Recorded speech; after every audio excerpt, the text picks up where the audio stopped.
High Brian, good morning সবাইকে। Welcome to my daily blog.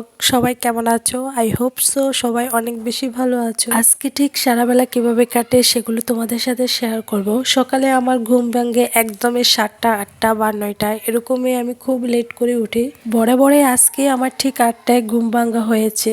ঘুম থেকে উঠে আমার জানালার পর্দা সরিয়ে আমি চলে আসলাম ফ্রেশ হতে।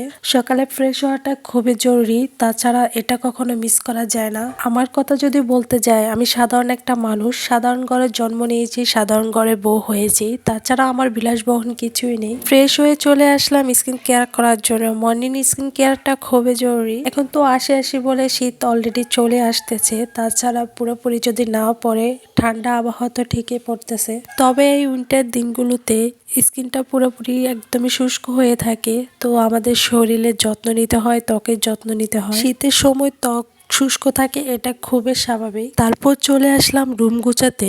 রুমটা গুছিয়ে রাখলে ঘরটাকে পরিপাটি লাগে, তার সাথে মনটাও সতেজ থাকে। দেন আমি সকালে ব্রেকফাস্টের জন্য ফ্যামিলি মেম্বার সবার জন্য পরোটা বানিয়ে নিতেছি। তো নাস্তা বানানোর সাথে সাথে আমি নিজে ব্রেকফাস্টটা করে নিচ্ছি। তো পরোটার সাথে চায় কিন্তু ভালোই জমে, এটা আমি খুব পছন্দ করি। অন্য কিছুর সাথে না খেলেও দুধ চার সাথে খাই, এটা কিন্তু অনেক ভালো লাগে। তারপর চলে আসলাম দুপুরে রান্না বান্না করার জন্য। তো এখানে মাছগুলো আমি একটু ভালো মতো পরিষ্কার করে এগুলো বেজে নিব। এক এক করে প্রত্যেকটা মাছ আমি বেজে নিচ্ছি। তারপর আমি অফ ক্যামেরায় ডাল রান্না করে নিব।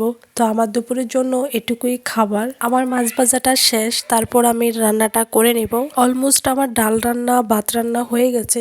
দুপুর দিকে গোসল করে নামাজ আদায় করে আমি এখন খাবারটা সেরে নিচ্ছি। তো দুপুরের খাবারটা আমি খেয়ে নিচ্ছি। বিয়ের অর্ধেক যুগ পার করে ফেলেছি আলহামদুলিল্লাহ। বিয়ের 6 বছর শেষ করে আমি 7 বছরে পা রাখছি, কিন্তু বিয়ের এখনো অনেক অনেক স্মৃতি আমার কাছে আছে। এই চুড়িগুলো আমার বিয়ের। তারপর চলে আসলাম রাতে স্কিন কেয়ার করার জন্য। ফ্রেশ হয়ে নাইট স্কিন করে আমি ঘুমিয়ে পড়বো।